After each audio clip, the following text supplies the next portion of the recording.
Hello दोस्तों, welcome to my YouTube channel daily Shiksha. मैं हूं रवि शर्मा और हमारी एक सीरीज चल रही है जिसमें हम विश्व के जो मुख्य ऑर्गेनाइजेशन है, संगठन है, उनके बारे में चर्चा कर रहे हैं। तो अभी लास्ट जो पिछली वीडियो थी उसमें हमने यूनाइटेड नेशन के बारे में जाना और उसके हमने 6 जो अंग होते हैं उनके बारे में देखा था और उनमें से हमने एक को डिस्कस भी कर लिया जिसका नाम था यूनाइटेड नेशन जनरल असेंबली।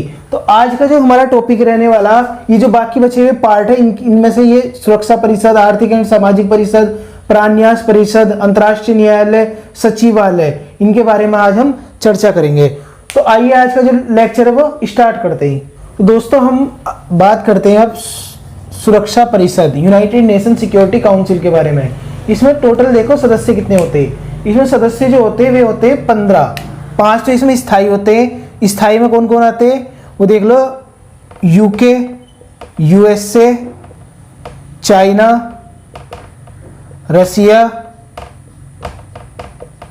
और फ्रांस, ये इसके परमानेंट मेंबर हैं। और इसमें 10 अस्थायी सदस्य होते हैं। इन जो 10 अस्थायी सदस्य हैं वो जो यूनाइटेड नेशन जनरल असेंबली जिसे महासभा बोलती, वो इन 10 सदस्यों का चुनाव करती 2/3 बहुमत से। इनका जो कार्यकाल होता, मतलब ये कितने टाइम तक अस्थायी सदस्य रहते हैं। देखो स्थायी तो ये परमानेंट हो गए, ये परमानेंट नहीं होते, ये 2 वर्षों के लिए चुने जाते हैं। यूनाइटेड नेशन जो जनरल असेंबली है जिसे महासभा बोलते हैं उसमें से चुने जाते हैं ये केवल 2 वर्षों के लिए। तो टोटल सदस्य 15, 5 स्थायी और 10 अस्थायी।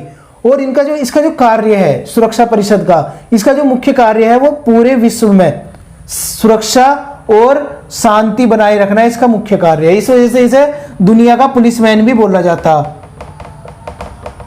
और अगर इस यूनाइटेड नेशन सिक्योरिटी काउंसिल में अगर कोई डिसीजन लिया जा रहा तो इसमें वोटिंग होने के बाद वोटिंग में 15 में से 9 मत होने जरूरी है किसी के पक्ष में। मान लो अभी क्या कर रहे थे हम, 15 में से 5 तो कंपलसरी है, जो ये है ना ये वाले, ये तो 5 तो कंपलसरी है। अगर ये किसी के पक्ष में वोट डालते हैं प्लस 10 ये अस्थायी में से 4 और डाल दें तो ये डिसीजन फिर ये पास हो जाएगा। जैसे अभी क्या था, एक अजहर मसूद नाम का आतंकवादी है, कहाँ, पाकिस्तान का। भारत ने इसे इंटरनेशनल क्रिमिनल का इसे एक टैग देने के लिए क्या करा था, यूनाइटेड नेशन सिक्योरिटी काउंसिल में इसके लिए प्रस्ताव लाया था। लेकिन क्या हुआ था, उसमें से लगभग ये जो 5 परमानेंट मेंबर है इसमें से 4 ने तो इसे आतंकवादी के मतलब आतंकवादी ठहराने के लिए वोट कर दिया था, लेकिन चाइना इससे बाहर निकल गया था। इस वजह से सारे के सारे 10 अस्थायी सदस्य पक्ष में थे भले ही, लेकिन चाइना बाहर निकल गया। यानी कि मान लो कि ये टोटल सदस्य कितने, 15 होंगे और 15 में से 14 जो हैं वे पक्ष में वोट डाल रहे हैं और 15 में से एक इनमें से कोई सदस्य क्या हो जाए, निगेटिव हो जाए, मतलब इनमें से उसके पक्ष में वोट ना करे। चाहे रसिया, चाइना, यूके, यूएसए, फ्रांस है, कोई भी किसी के उस प्रस्ताव के पक्ष में वोट नहीं करता तो वो क्या होगा, वो पास नहीं माना जाने का।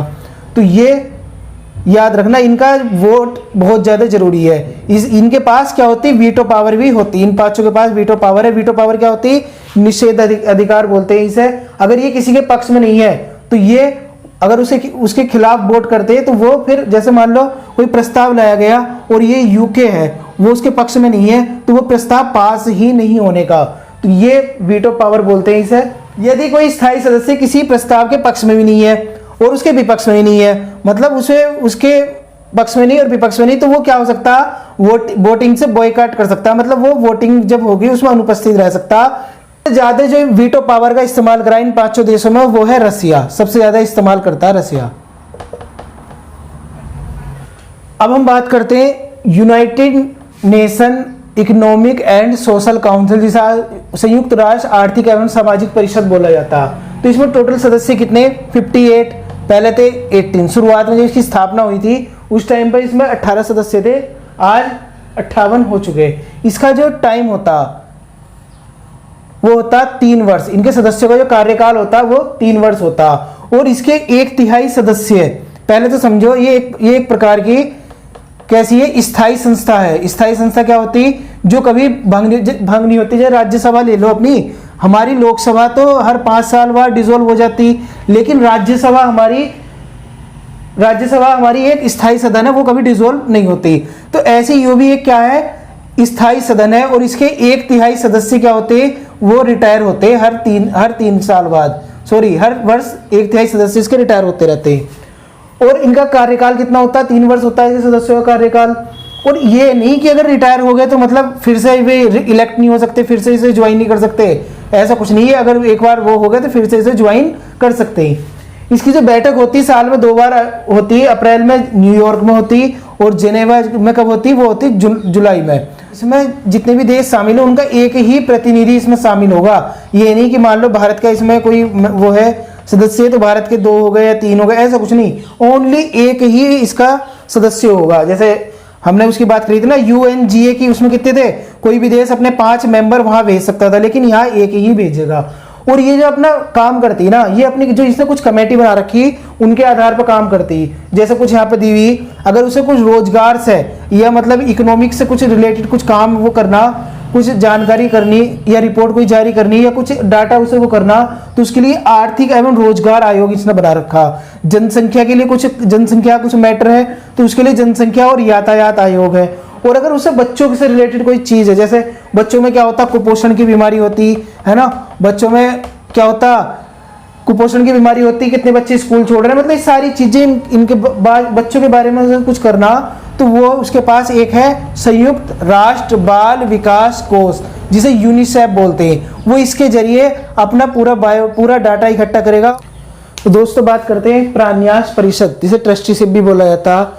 इसका जो मूल सिद्धांत है, इसकी स्थापना क्यों की गई थी, वे देश जो आदिम रूप से पिछड़े हुए हैं, जो बहुत ज्यादा पिछड़े, जैसे डेमोक्रेटिक रिपब्लिक ऑफ कॉन्गो ले लो, पलाऊ ले लो, ये ऐसे देश हैं जो आर्थिक रूप से और सामाजिक रूप से बहुत ज्यादा पिछड़े हुए थे। तो इस प्रान्यास परिषद का काम क्या था कि ये जो अल्प विकसित देश हैं, इनके शासन में जब तक अपने मतलब एक तरीके से गांव वाली भाषा में बोल लूं, जब तक ये अपने पैरों पे खड़े ना हो जा, तब तक इनके शासन में सहायता करना इस प्रान्यास परिषद का काम था। वे देश जिन पे ये जिम्मेदारी सौंपी गई थी ताकि वो अल्प विकसित देशों को उन्हें सबल बना सके, मजबूत बना सके। वे कौन कौन से देश थे जिनके ऊपर ये जिम्मेदारी थी, एक तो ऑस्ट्रेलिया था, न्यूजीलैंड, ब्रिटेन, USA। इन्हें ये दायित्व सौंपा गया था कि ये क्या करें, ऐसे देशों की हेल्प करें जो बहुत ज्यादा पिछड़े हुए हैं।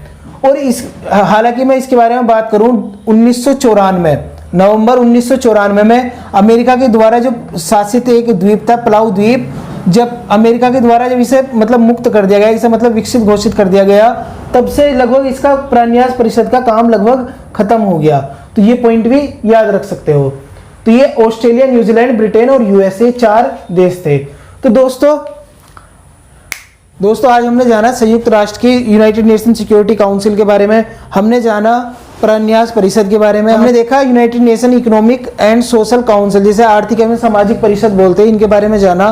तो मेरा आज का जो प्रश्न है वो है कि ये बताओ संयुक्त राष्ट्र की स्थापना कब हुई थी।